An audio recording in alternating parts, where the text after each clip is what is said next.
जय हिंद दोस्तों। तो हमारा क्या चल रहा था chapter work energy and power.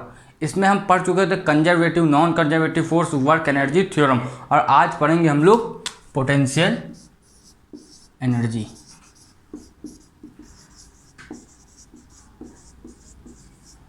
Potential energy पढ़ेंगे, ठीक है। अब पोटेंशियल एनर्जी ऐसे समझेंगे कि आपको एक भी कॉन्सेप्ट उसका रह नहीं जाएगा और अच्छे से समझ में आ जाएगी। जो हमारा चैप्टर 6 है उसमें पोटेंशियल एनर्जी का क्या मतलब है, ठीक है। तो स्वागत है आपका अपने चैनल एग्जाम लेजेंड्स में। चलिए देखते हैं।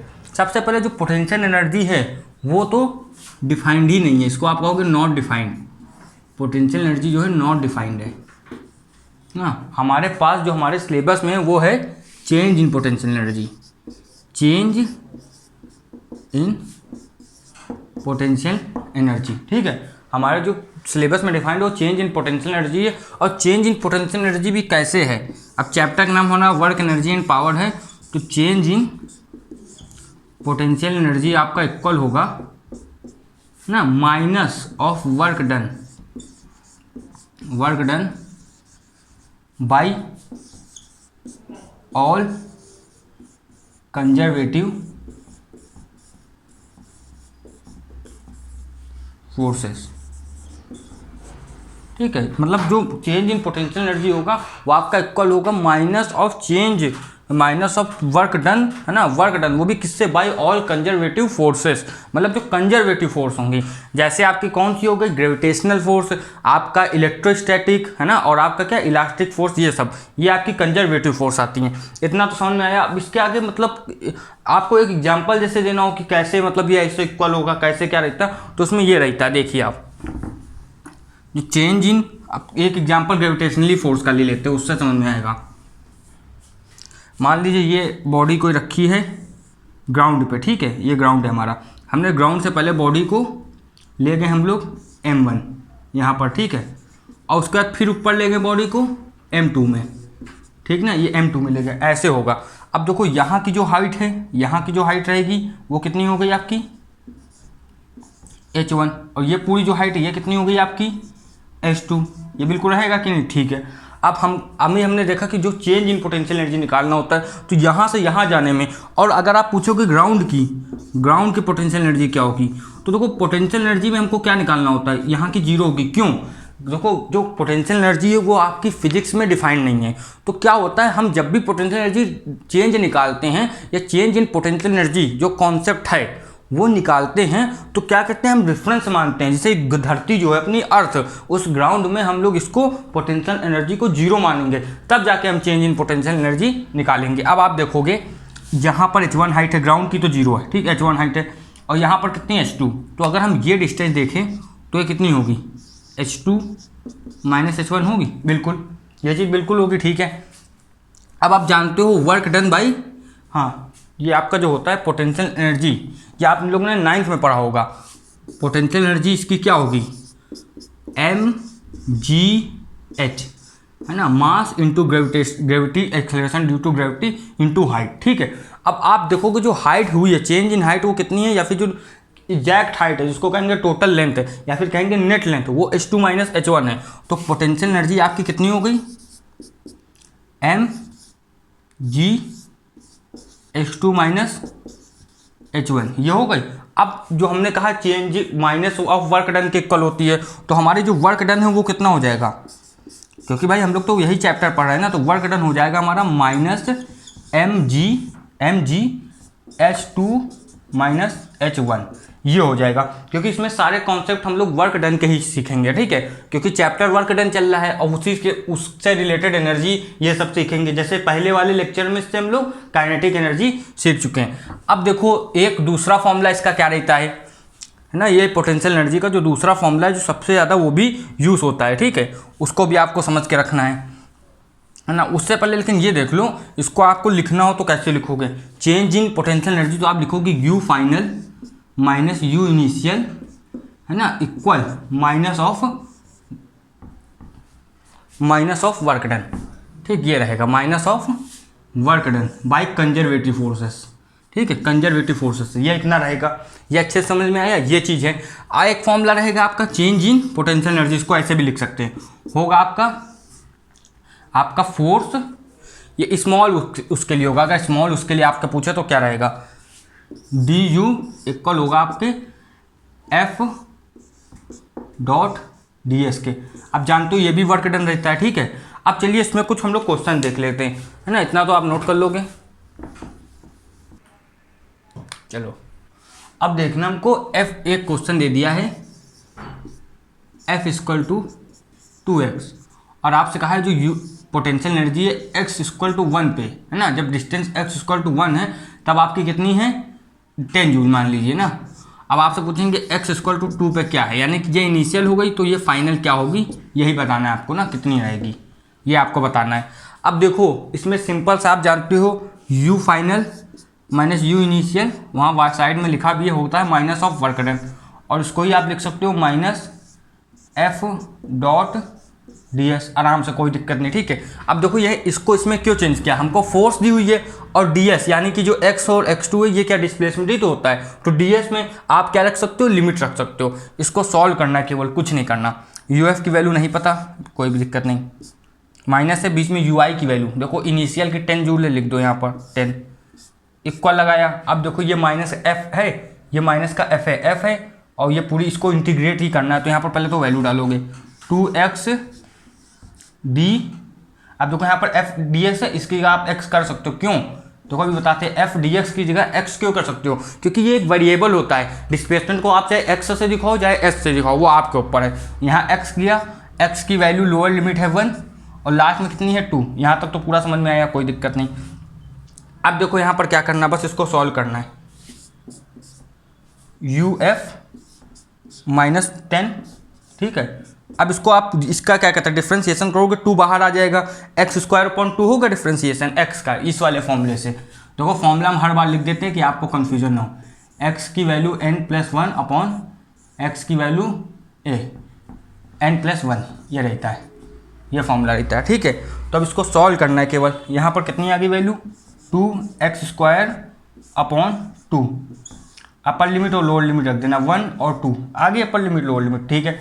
2 से 2 कटेगा बिल्कुल, फिर यहाँ पर लिखा हमने यू एफ माइनस 10 इक्वल, अभी आपका कितना x² है केवल, ये तो कट गया, ऊपर लिमिट रखा है x² की तो हो गया 4, क्योंकि 2 यहाँ रखोगे 2 का स्क्वायर 4, और नीचे हमने रखा 1 का स्क्वायर 1 ही होता है, तो फिर यहाँ 1 आया। अब वैल्यू कितनी, बस इसको सॉल्व करना है आपको आगे, ये तो 3 आएगा, 4 - 1 हो गया 3। अब ये जो 10 है ये उधर जाएगा, आपका कितना हो जाएगा, ये 10 है माइनस का, ये उधर चला जाएगा, कितना हो जाएगा। अच्छा देखो एक चीज़ याद रखना है, यहाँ पर ये माइनस था तो यहाँ पर भी माइनस रहेगा, ये याद रखना है, ठीक है। तो यहाँ पर भी आपका माइनस रहेगा, तो ये कितना हुआ आपका पूरा माइनस में है, ये क्या है पूरा माइनस में, इतना याद रखना।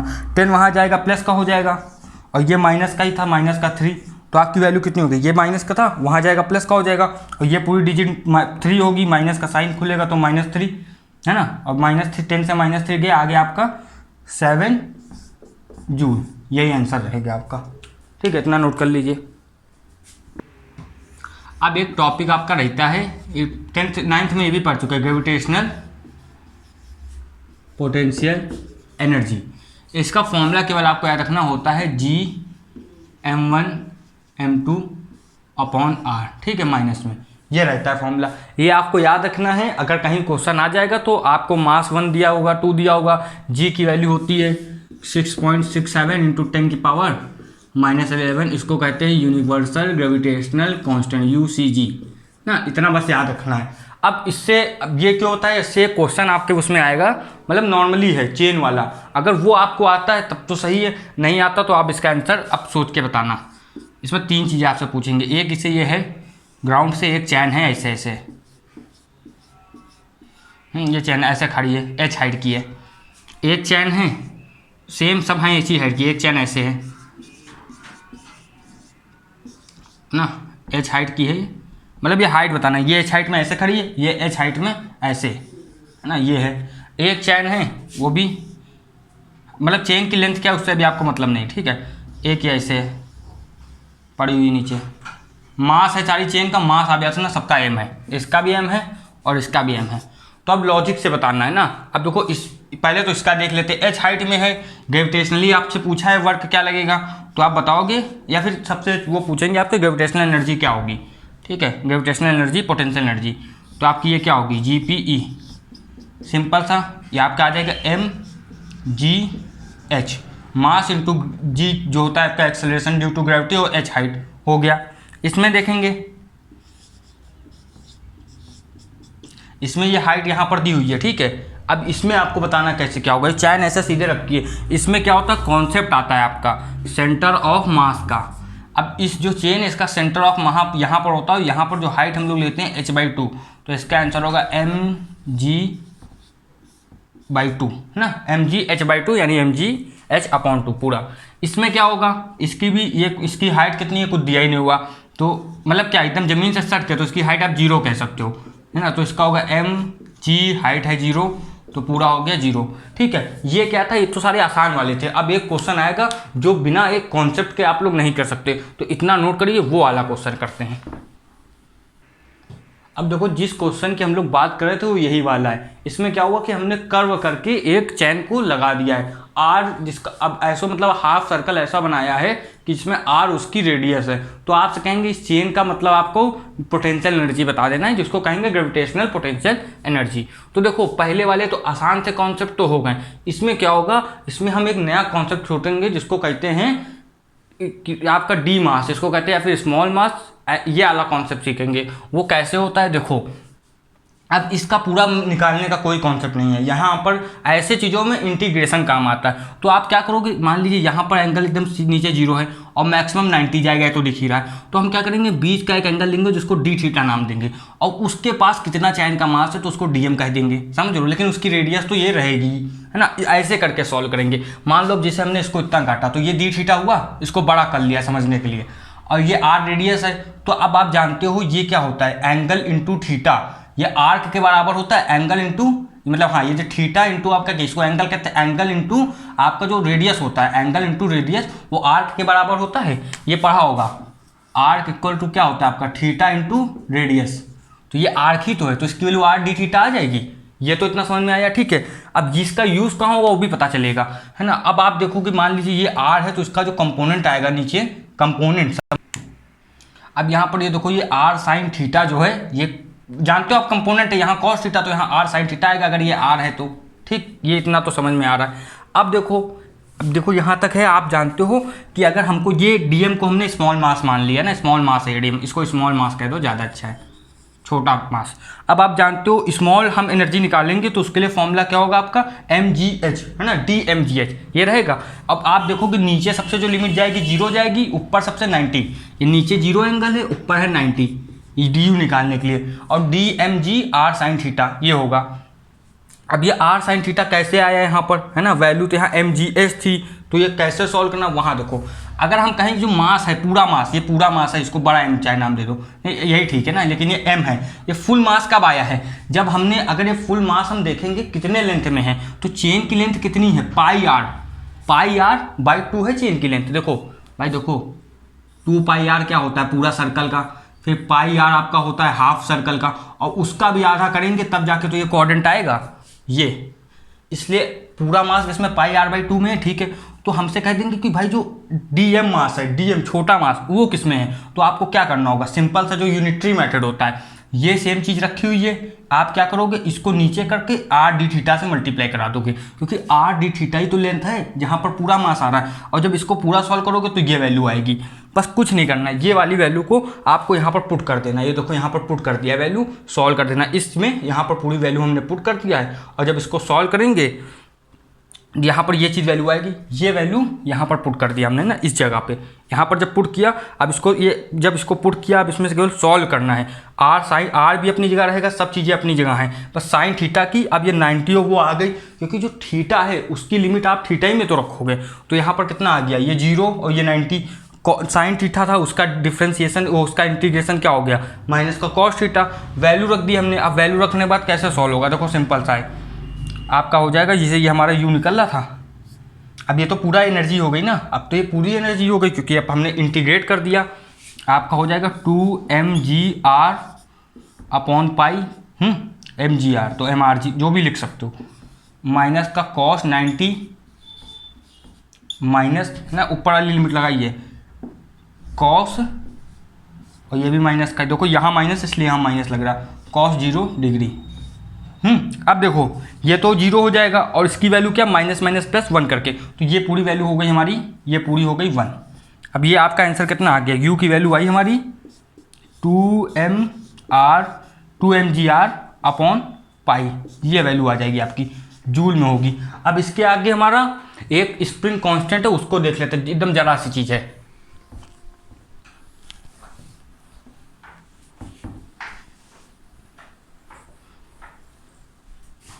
अब देखो स्प्रिंग कांस्टेंट जो होता है उसकी एनर्जी पूछते हैं, स्प्रिंग पोटेंशियल एनर्जी, ये क्या होती है, आप फॉर्मूला याद रखना, इसमें ऐसे पूछते हैं कि पहले लेंथ इतनी थी बाद में इतनी हो गई तो क्या रहेगा आंसर, तो u final minus u initial equal half के एक्स स्क्वायर माइनस के एक्स 2 स्क्वायर माइनस हाफ के एक्स 1 स्क्वायर, ये रहेगी वैल्यू। इसमें क्या होगा, आपको x1 की वैल्यू दे देंगे, एक एनर्जी दे देंगे, एक इसकी दे देंगे, आपसे कहेंगे x, देखो ये वाली भी वैल्यू k की सेम रहेगी, आपसे कहेंगे x1 बताओ कितना है, ये ऐसे क्वेश्चन आएंगे।